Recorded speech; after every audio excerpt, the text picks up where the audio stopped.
Saudi আরব সহ মধ্যপ্রাচ্যের বিভিন্ন দেশের সঙ্গে মিল রেখে চাঁপাইনবাবগঞ্জের কয়েকটি গ্রামে ঈদুল আজহার জামাত অনুষ্ঠিত হয়েছে। রোববার সকালে সদর উপজেলার দেবীনগর ইউনিয়নের মমিনটোল ও বাগানপাড়ায় ঈদের নামাজ অনুষ্ঠিত হয়। এতে প্রায় ২ শতাধিক মুসল্লি অংশ নেন। রাধানগর ও ৭৬ বিঘি গ্রামের শতাধিক মুসল্লি স্থানীয় আমবাগানে ঈদের নামাজ আদায় করেন। এতে ইমামতি করেন মাওলানা মোজাম্মেল হক।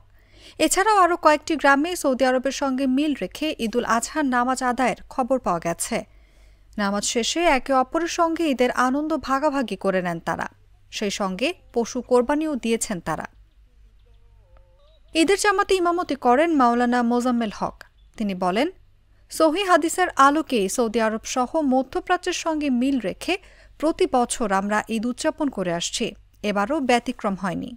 আসসালামু আলাইকুম ওয়া রাহমাতুল্লাহ। জীবনের সাথে চলে হাই-ফাই। স্বাস্থ্যকর অল টাইম, সব সময় অল টাইম হেলদি লাইফ।